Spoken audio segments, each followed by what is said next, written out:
లోకేష్కి తండ్రిగా ఉన్నా, దేవాంశుకి తాతగా ఉన్నా, భువనేశ్వరికి భర్తగా ఉన్నా నా కుటుంబం చూసి నేను గర్విస్తున్నాను తప్ప బాధపడడం లేదని మరొకసారి తెలియజేస్తున్నా. లోకేష్ మా అబ్బాయి, మీకు అబ్బాయిలు లేరు, నీకు కుటుంబం లేదు, నీకు సంబంధాలే లేవు, బంధాలు లేవు. యశోద బేన్ ఆయన భార్య ఉంది. నేను ఆ మాట అంటే మీరు ఎక్కడ మీ తలకాయ పెట్టుకుంటారని అడుగుతున్నా. విడాకులు కూడా ఇవ్వకుండా మీరు ఇవన్నీ చేశారని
ఇక్కడ ఇంకొక విషయం కూడా చెప్పాలి సార్. కేంద్ర ప్రభుత్వంతో ప్రత్యేకంగా మీతో మా అనుబంధం పార్టీలకు రాజకీయాలకు అతీతం.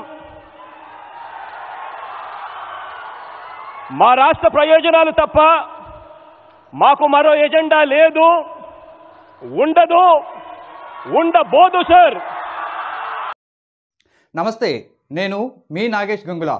మార్చి నెల 22వ తారీఖు, అవును మార్చి నెల 22వ తారీఖు అనగానే మీకేం గుర్తుకు వస్తుంది?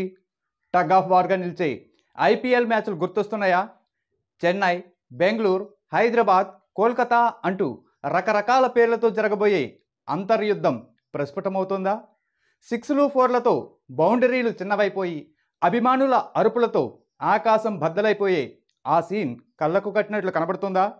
మీ ఊహ ఆలోచన కరెక్టే కావచ్చు, కానీ అదే రోజు మరో నిశ్శబ్ద యుద్ధానికి తెరలేవబోతోంది. చూడడానికి అణువంతే అనిపిస్తున్నా దాని వలన వచ్చే రిజల్ట్ మాత్రం అణుబాంబంత కావచ్చు. ఏమా యుద్ధం? ఎవరితో చేయబోతున్నారు? ఎక్కడ జరుగుతోంది? దానికి మన రాజకీయాలకి సంబంధం ఏంటి? దానికి అంత ప్రాధాన్యత ఏంటి? అందులో వైఎస్ జగన్మోహన్ రెడ్డి పాత్ర ఏమిటి అన్నదే నేటి మన చర్చ. బీజేపీకి బీపీ తెప్పించబోతున్న జగన్ అంటూ మీరు చూసిన టైటిల్ కార్డ్ అక్షరాల నిజం. దేశం మొత్తాన్ని తన గుప్పెట్లోకి తెచ్చుకుని తాను ఆడిందే ఆట పాడిందే పాటగా చలామణి అవుతున్న బీజేపీ 1999 నుంచి 2004 వరకు మొదటిసారి భారతదేశాన్ని పరిపాలించింది. మళ్ళీ 2014 నుంచి నేటి వరకు అభేద్యంగా పరిపాలన చేస్తూ వస్తోంది. ఇక్కడ మీకు నాదో ప్రశ్న. మన రాష్ట్రంలో ఉన్న పార్టీల్లో బీజేపీని ఎదిరించిన లేదా ఎదురించగల లేదా ఎదురించబోయే పార్టీ ఏది అని అడిగితే మీరు ఏం సమాధానం చెప్తారు? నిజం చెప్పాలంటే, నిజం ఒప్పుకోవాలంటే ఇంతవరకు బీజేపీని మన రాష్ట్రంలోని ఏ పార్టీ నేరుగా ఎదిరించిన సందర్భం లేదని చెప్పాలి. ప్రజా వ్యతిరేకత ఉంటుందేమో, మళ్ళీ బీజేపీ అధికారంలోకి రాదేమోనన్న అనుమానం రాగానే అటు బీజేపీ పైన దారుణమైన వ్యాఖ్యలు చేసి ఇటు బీజేపీ అధినేత మోడీపై వ్యక్తిగత దూషణలు చేసిన చంద్రబాబే మనకు గుర్తుకు వస్తారు. తర్వాత ఎప్పుడైతే మోడీ నేతృత్వంలోని బీజేపీ మళ్ళీ అధికారం చేపట్టిందో ఆనాటి నుంచి అదే చంద్రబాబు కాళ్ళ బేరానికి పోయి తన రాయబారిగా పవన్ కళ్యాణ్ను పదే ఢిల్లీ పంపితే గాని, నానా తంటాలు పడి ప్రాధేయపడితే గాని బీజేపీ పెద్దలు దయతలచలేదు. అలాగే పాచిపోయిన లడ్డూలంటూ తిరుపతి లడ్డూల కంటే మన బందరు లడ్డూలే ఇంకా బాగుంటాయంటూ అటు మోడీని ఇటు పవిత్రమైన తిరుమల లడ్డూ ప్రసాదాన్ని దిగజార్చి పవన్ కళ్యాణ్ మాట్లాడిన మాటలు మనం మర్చిపోలేం. కానీ ఇప్పుడు అదే పవన్ కళ్యాణ్ సనాతనం అంటూ కాషాయం ధరించి బీజేపీ ఆడమన్నట్లల్లా ఆడుతూ తోలుబొమ్మ అయిపోయాడు. మరి జగన్మోహన్ రెడ్డి విషయానికి వస్తే బీజేపీతో సఖ్యతతో ఉండి రాష్ట్రానికి రాబట్టుకోవాల్సిన నిధులను ప్రయోజనాలను రాబట్టుకోవడంలో అందరికంటే ముందు ఉండేవాడు. విశాఖ స్టీల్ ప్లాంట్ విషయంలో మోడీ అధిష్ఠించిన వేదికపైనే తమకు రాష్ట్ర ప్రయోజనాలే ముఖ్యమని సూటిగా చెప్పగలిగారు. కాకపోతే ఈ ముగ్గురు బీజేపీతో మోడీతో ఢీ అంటే ఢీ అన్న సందర్భం కానరాదు. అందుకే బి అంటే బాబు, జే అంటే జగన్, పి అంటే పవన్, బీజేపీ అంటే బాబు జగన్ పవన్ అని టోటల్గా బీజేపీ అర్థాన్ని మార్చేశారు. అలాంటిది ఇప్పుడు జగన్మోహన్ రెడ్డి బీజేపీని ఎదురిస్తే బీజేపీకి ఏకు మేకుగా మారితే అప్పుడు బీజేపీలోని జే పోయి బీపీ మిగులుతుంది. కాకపోతే బీజేపీని జగన్మోహన్ రెడ్డి ఎదిరించే సాహసం చేస్తాడా అన్నదే విమర్శకుల ప్రశ్న. జగన్మోహన్ రెడ్డిని అభిమానించే ఎందరో చెప్పే మాట, ఢిల్లీని గుప్పెట్లో పెట్టుకొని యావత్ భారతాన్ని గడగడలాడించిన సోనియా గాంధీని ఎదిరించాడు కనుకనే మేం జగన్మోహన్ రెడ్డిని అంత పిచ్చిగా అభిమానిస్తామని చెప్తారు. అలాంటిది అంతటి స్థాయిలో మళ్ళీ ఇన్నేళ్లకు జగన్మోహన్ రెడ్డి తన మొండి ధైర్యాన్ని ప్రదర్శించాల్సిన తరుణం వచ్చేసింది. ప్రేమిస్తే ప్రాణమిస్తా, వంచిస్తే అంతు చూస్తా, శరణంటే కొమ్ము కాస్తా, శాసిస్తే కాలరాస్తా, దౌర్జన్యమిక సాగదంట, స్వార్థాన్ని మట్టు పెట్టమంట, స్నేహాన్ని పంచి పెట్టమంట, అడ్డొస్తే దంచి కొట్టమంట, న్యాయమే మా పదం, రాజసం సాహసం పౌరుషం మాకు ఆయుధాలు అంటూ ఓ పాటలో చెప్పినట్లు జగన్మోహన్ రెడ్డి అభిమానులు ఆయన నుండి కోరుకునేది ఈ లక్షణాలే. ఆంధ్రప్రదేశ్లోని పార్టీలన్నీ నేటి వరకు బీజేపీకి మిత్రపక్షాలే. కానీ దీనికి ఈ మార్చి 23 ముగింపు పలకబోతోందా అని అందరూ ఎదురు చూస్తున్నారు. బాబు, జగన్, పవన్ ఈ ముగ్గురు బీజేపీకి అనధికారిక ఆప్తులుగా ఉంటున్నారు. అయితే ఇప్పుడు ఆంధ్రప్రదేశ్లో నడుస్తున్న ప్రభుత్వం కూటమి ప్రభుత్వం. ఈ కూటమి ప్రభుత్వంలో తెలుగుదేశం, జనసేనలతో పాటు బీజేపీ కూడా ఉన్నప్పటికీ రాష్ట్రంలో పాలన అస్తవ్యస్తంగా మారిపోయి ఇచ్చిన హామీలన్నీ కాకపోయినా కనీసం సూపర్ 6 అంటూ ప్రధానంగా ఇచ్చిన ఆ 6 హామీలను కూడా అమలుపరచలేక బీద నిట్టూర్పులు విడుస్తున్న కూటమి పాలన తీరును ఎండగట్టాల్సిన వైఎస్ఆర్సీపీ కేవలం అటు తెలుగుదేశం ఇటు పవన్ కళ్యాణ్ని మాత్రమే టార్గెట్ చేస్తోంది తప్ప ఇంతవరకు బీజేపీని పట్టించుకున్న పాపాన పోలేదు. దీనికి ప్రధాన కారణం ఏమై ఉంటుంది? కూటమి పేరుతో ఇచ్చిన మేనిఫెస్టోని కనీసం తాము తాకనైనా తాకలేదని, దానికి మాకు సంబంధం లేదని బీజేపీ అంటుందనే ఆలోచనైనా, లేక అసలు బీజేపీని మనం పట్టించుకునేంత స్థితిలో రాష్ట్ర బీజేపీ లేదు అని వైఎస్ఆర్సీపీ అనుకుంటుందా? లేక ఎప్పటికైనా మనం బీజేపీతో వెళ్లాల్సిందే కనుక ఇప్పుడు వారిపై నోరు పారేసుకుంటే గతంలో చంద్రబాబు, పవన్ కళ్యాణ్ల మాదిరిగానే నష్టపోతామని భావిస్తున్నారా అనే ప్రశ్నలు తలెత్తుతున్నాయి. నిజానికి మన రాష్ట్రంలో కూటమి అధికారంలోకి రాగానే అందరూ అనుకునే మాట, కూటమి వర్గాలు బలంగా కోరుకునే మాట ఒకటి ఉంది. అదే జగన్మోహన్ రెడ్డిపై ఉన్న కేసులను తిరగదోడాలి, ఆయనను మళ్ళీ జైల్లో పెట్టాలి అన్నదే ఆ మాట. కానీ సుమారు ఏడాది కావస్తున్న అలాంటి ఆలోచన కానీ ఆచరణ కానీ కూటమి నుంచి రాలేదంటే దానికి కారణం ఏమై ఉంటుంది? చంద్రబాబు నాయుడు, పవన్ కళ్యాణ్లు చెప్పినంత మాత్రాన, వారు కోరుకున్నంత మాత్రాన జగన్మోహన్ రెడ్డిని బీజేపీ టార్గెట్ చేస్తుందా అన్నది సవాల్గా మారింది.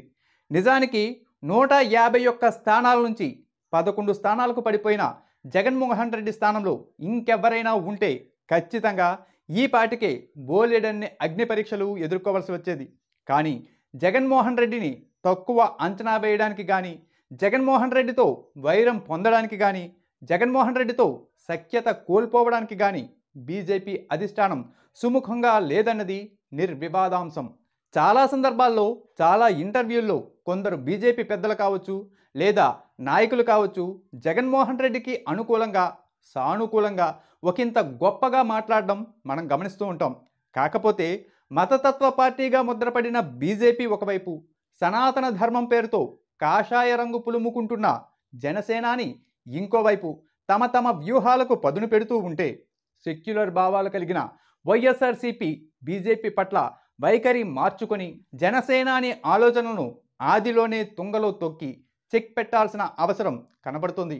సింహం సింగిల్గానే వస్తుంది అంటూ తరచుగా వినపడే మాట మనకి ఏం సందేశం ఇస్తుంది? పొత్తులతో గుంపులుగా చేసే రాజకీయానికి తాము వ్యతిరేకం అనే కదా. మేం ఒంటరిగా పోరాడతాం, ఒంటరిగా పోరాడతాం, ఒంటరిగానే పోరాడతాం అంటూ పోరాటం చేయడంలో తప్పు లేకపోవచ్చు. కానీ ఇదే సిద్ధాంతం మరోసారి బెడిసి కొడితే ఒంటరైపోతారని గ్రహించాలి. ఇప్పటికే అటు వామపక్షాలు కానీ, ఇటు కాంగ్రెస్ కానీ, ఇతర ఏ పార్టీలు కానీ జగన్మోహన్ రెడ్డికి అన్యాయం జరిగినా, వైసీపీ పట్ల ఎటువంటి దారుణం జరిగినా ప్రశ్నించవు. అందుకు కారణం ఒక్కటే, వైఎస్ఆర్సీపీకి అండగా నిలవడం వలన తమకొచ్చే లాభం ఏంటి అని తమని తాము ప్రశ్నించుకోవడమే ఆ కారణం. నిజానికి గత ఎలక్షన్లో ఆఖరి నిమిషం వరకు బీజేపీ జగన్మోహన్ రెడ్డి చేయి వదలడానికి ఇష్టపడలేదు. తెలుగుదేశం జనసేనలతో కలవడానికి సమ్మతించలేదు. ఎప్పుడైతే జగన్మోహన్ రెడ్డి కరాఖండిగా తాము ఒంటరిగానే వెళతామని తెగేసి చెప్పారో అప్పుడు మాత్రమే వారు కూటమిగా ఏర్పడ్డారు. ఇప్పటికీ అటు బీజేపీలో ఇటు వైసీపీలో అంతర్మదనం జరుగుతూనే ఉంది. అనవసరంగా దూరమయ్యామనే భావన అంతర్లీనంగా కనిపిస్తూనే ఉంది. ఈ భావనతోనే అటు బీజేపీ కానీ ఇటు జగన్మోహన్ రెడ్డి కానీ దూకుడుగా ముందుకు పోలేని పరిస్థితి ఏర్పడింది. అయితే ఈ వ్యవహారం ఇలాగే కొనసాగితే బీజేపీ నష్టపోయేది ఏమీ లేదు. కానీ వైఎస్ఆర్సీపీ మాత్రం ఇలాగే మెతక వైఖరి అవలంబిస్తే మాత్రం ఖచ్చితంగా నష్టపోతుంది. వ్యక్తిగతంగా మోడీతో జగన్మోహన్ రెడ్డి సన్నిహితంగా ఉన్నా తప్పులేదు. కానీ మతతత్వ ముద్రపడిన బీజేపీని, సెక్యులర్ భావాలున్న వైసీపీ ఖచ్చితంగా విభేదించాల్సిందే. నా ఎస్సీ, నా ఎస్టీ, నా బీసీలంటూ జగన్మోహన్ రెడ్డి పదే పదే ప్రస్తావించడం మనం చూసాం. అలాంటి ఎస్సీ, ఎస్టీ, బీసీలందరూ బీజేపీని ఎక్కువగా వ్యతిరేకిస్తారు. బీజేపీకి దగ్గరయ్యేవాడిని దూరం పెడతారు. ఇది కూడా ఒక కారణంగా చెప్పుకోవచ్చు. ఇంకో ముఖ్యమైన విషయం ఏంటంటే, ఓటు బ్యాంకు విషయంలో బీజేపీ వలన వచ్చే ప్రమాదం వైసీపీకి ఏమీ ఉండదు. కానీ అందరిలోనూ ఒక బలమైన పెనుభూతం లాంటి అనుమానం ఉండిపోయింది. గత ఎన్నికల్లో కేవలం ఈవీఎంలను మేనేజ్ చేయడం ద్వారానే కూటమి అధికారంలోకి వచ్చింది అని ఇటు ఆంధ్రప్రదేశ్లోనే కాదు, అటు ఒడిశా, మహారాష్ట్ర వంటి ఇతర రాష్ట్రాల్లోనూ బీజేపీ గెలుపులో ఈవీఎంలే ముఖ్య భూమిక పోషించాయన్నది గట్టి ప్రచారం. ఇక మన రాష్ట్రంలో పోలైన ఓట్ల కంటే 49 లక్షల ఓట్లు అధికంగా లెక్కించడం, ఈవీఎంల బ్యాటరీ ఛార్జింగ్ 99%కి పెరగడం, డేటా డిలీట్ చేసేయమని, వీవీప్యాట్ స్లిప్పులు వెంటనే తగలబెట్టేయాలని 20 రోజులకే ఆర్డర్ జారీ చేయడం, రీకౌంటింగ్కి అప్లై చేస్తే రీపోలింగ్ చేస్తామనడం, చాలా చోట్ల తప్పుల తడకగా రిజల్ట్స్ కళ్ళెదుటే కనపడడం, ఇలాంటివన్నీ ఈవీఎంల మాయాజాలాన్ని చాలా స్పష్టంగా తెలుపుతున్నాయి. వచ్చే ఎన్నికలు బ్యాలెట్ పద్ధతిన జరపాలన్నది ఇప్పుడు వైఎస్ఆర్సీపీ ప్రధాన డిమాండ్గా కనపడుతోంది. ఈ డిమాండ్ నెరవేర్చుకోవాలంటే వైఎస్ఆర్సీపీ ఒంటరిగా డిమాండ్ చేస్తే సరిపోదు. తనకి అండగా నిలిచే భావ సారూప్య పార్టీల మద్దతును సంపాదించగలగాలి. అలాంటి మద్దతు ఇతర పార్టీల నుండి తనకు దక్కాలంటే తాను కూడా ఇతర పార్టీలకు మద్దతుగా నిలబడాలి. ఇలాంటి సమయంలోనే ఇప్పుడు జగన్మోహన్ రెడ్డి మద్దతు కోరుతూ ఒక బలమైన పార్టీ జగన్మోహన్ రెడ్డిని ఆహ్వానిస్తోంది. ఎవరు, ఎందుకు ఆహ్వానిస్తున్నారు, ఏమిటా సందర్భం? దక్షిణ భారత ప్రజల ప్రయోజనాల కోసం తాము ఎందాకైనా పోరాడతామని, దక్షిణ భారత ప్రజలకు నష్టం కలిగించే పని చేస్తే సహించబోమని ఇప్పుడు తమిళనాట మొదలైన ఒక పోరాటం జగన్మోహన్ రెడ్డికి ఒక సదావకాశంగా నిలుస్తోంది. అవును, ఈ నెల 22వ తేదీన తమిళనాడులోని స్టాలిన్ నేతృత్వంలోని ఆల్ పార్టీ మీటింగ్కి జగన్మోహన్ రెడ్డి వెళ్లాలనేది కొందరు రాజకీయ మేధావులు, మరికొందరు జర్నలిస్టులు, ఇంకొందరు రాజకీయ విశ్లేషకులు చేస్తున్న సూచన. అలా జగన్మోహన్ రెడ్డి కనుక చొరవ చూపి ఆ సమావేశానికి హాజరైతే మాత్రం రాష్ట్ర ప్రయోజనాల కోసం, దేశ ప్రయోజనాల కోసం ఎవరినైనా తాను ఎదిరించడానికి వెనకడుగు వేయబోమని, అవసరమైతే అక్రమ కేసులను ఎదుర్కోవడానికైనా సిద్ధమేనని, ఎందాకైనా తెగిస్తామని ఒక హెచ్చరిక వెళుతుంది. ఇది కొందరికి కొరివితో తలగొక్కోవడం మాదిరి అనిపించినా భవిష్యత్తులో మాత్రం మంచి ఫలితాలనే, సత్ఫలితాలనే ఇస్తుంది అని చెప్పవచ్చు. ఇంతవరకు జగన్మోహన్ రెడ్డితో బీజేపీ, బీజేపీతో జగన్మోహన్ రెడ్డి లోపాయకారి దోస్తీ జరుగుతోందనే అనుమానం ఉన్న ఎవ్వరికైనా ఈ మీటింగ్కి జగన్మోహన్ రెడ్డి హాజరు కావడం జరిగితే అటువంటి అనుమానాలన్నీ పటాపంచలైపోతాయి. విమర్శకుల నోళ్లు మూతపడతాయి. అందువలన ఈ మార్చి 22న మొదలయ్యే ఐపీఎల్ మ్యాచ్ కంటే కూడా ఇదే మార్చి 22న స్టాలిన్ నేతృత్వంలో తమిళనాడులో జరగబోయే ఈ మీటింగ్కే ఎక్కువ ఇంపార్టెన్స్ ఉంది. ఇప్పటికే తమిళనాట హిందీ భాషను దక్షిణాదిపై రుద్దడాన్ని వ్యతిరేకిస్తూ పోరాటం మొదలైంది. దానికి జగన్మోహన్ రెడ్డి మద్దతు తెలిపే అవకాశం ఉందనో లేక బీజేపీ ఉస్కో అందో తెలియదు కానీ తొందరపడి ఒక కోయిల ముందే కూసింది చిందులు వేసింది అన్నట్లు మన సనాతన సారథి నిన్నటి ఆవిర్భావ దినోత్సవంలో 3 భాషల్లో మాట్లాడేస్తూ డబ్బింగ్లు రీమేక్లు అంటూ దక్షిణాది ప్రయోజనాల కంటే బీజేపీ మరియు హిందీలకే ప్రాధాన్యత ఇస్తానని సూచాయిగా సూచనలు ఇచ్చేశాడు. కాకపోతే ఇక్కడ పవన్ కళ్యాణ్ ఏం మాట్లాడినా చెల్లిపోతుంది. ఎందుకంటే ఆయన ఈరోజు మాట్లాడిన మాటలు రేపుండవు, రేపు మాట్లాడే మాటలకు ఈరోజు మాటలతో సంబంధం ఉండదు. ఆయన అవునంటే కాదనిలే కాదంటే అవుననిలే సేనాని మాటలకు అర్థాలే వేరులే అర్థాలే వేరులే.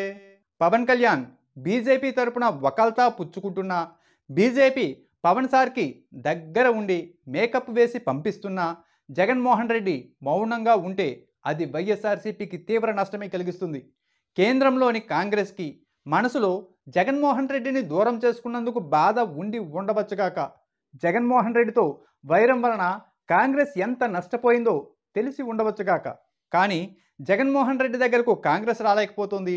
కాంగ్రెస్ని దగ్గరకు తీసుకుని కౌగిలించుకునే స్థితికి జగన్ దిగజారలేకపోతున్నారు. దీనికి తోడు అగ్నికి ఆజ్యం పోసిన చందంగా జగన్మోహన్ రెడ్డి చెల్లెలు షర్మిలకు ఆంధ్రప్రదేశ్ పిసిసి పగ్గాలు అందించడం, ఆ పగ్గాలు అందుకున్న షర్మిల పార్టీ ప్రయోజనాల కంటే తన వ్యక్తిగత కక్షలనే ప్రధానంగా భావించి జగన్మోహన్ రెడ్డిని కాంగ్రెస్కి మరింత దూరం చేయడం జరిగింది. ఈ సమయంలో బీజేపీని గుడ్డిగా నమ్మి మళ్ళీ మోసపోవడం, కాంగ్రెస్తో దూరంగా ఉండడం వంటి కారణాలతో ఒంటరిగా మిగిలే కంటే దక్షిణాది నాయకులతో కలిసి ఉంటూ ఐకమత్యం మహాబలం అని నిరూపించాలి. గతంలో కాంగ్రెస్ని ఎదిరించి 16 నెలలు అక్రమ నిర్బంధం చవిచూసిన జగన్మోహన్ రెడ్డికి ఇతర పార్టీల సహకారం అవసరం లేదు అనిపించవచ్చు. కానీ భారతదేశంలోని ఇతర పార్టీల నేతలు జగన్మోహన్ రెడ్డి తమతో కలిసి రావాలని బువ్విల్లూరుతున్నారు. తాను ఇంతవరకు కట్టుబడి ఉన్న విలువలు విశ్వసనీయతే ఆయన పట్ల ఇతరులకు ఆయనపై సదభిప్రాయం తెచ్చిపెడుతున్నాయి. అందువలన ఇదే సరైన అవకాశం, సరైన తరుణంగా భావించి స్టాలిన్కి తమ మద్దతు ప్రకటిస్తూ ఈ మీటింగ్కి జగన్ హాజరు కావాలి. ఇదే జరిగితే బీజేపీ అంటే బాబు జగన్ పవన్ కాదని, అందులోంచి జగన్ తప్పుకుంటే బీజేపీలోని జే తప్పుకొని బీపీ మిగులుతుందని, బీజేపీకి బీపీ తెప్పించిన జగన్ అవుతారనే చర్చ తెరపైకి వస్తుంది. మరి మీరు నా అభిప్రాయాలతో ఏకీభవిస్తున్నారా లేదా? మీ అభిప్రాయం ఏంటి అనేది కామెంట్ రూపంలో తెలియజేసి వీడియోని లైక్ చేయండి. మన ఛానల్ని మీరు ఇంతవరకు సబ్స్క్రైబ్ చేసుకోకపోతే వెంటనే సబ్స్క్రైబ్ చేసుకోండి. మీరు ప్రోత్సహిస్తే మరిన్ని మంచి వీడియోలతో మీ ముందుకు వస్తాను. మర్చిపోరు కదా, పేరు గుర్తుంది కదా. నేను మీ నాగేష్ గంగుల. మరో మంచి వీడియోతో మళ్ళీ కలుద్దాం. అంతవరకు సెలవు. Happy Sunday. Bye bye.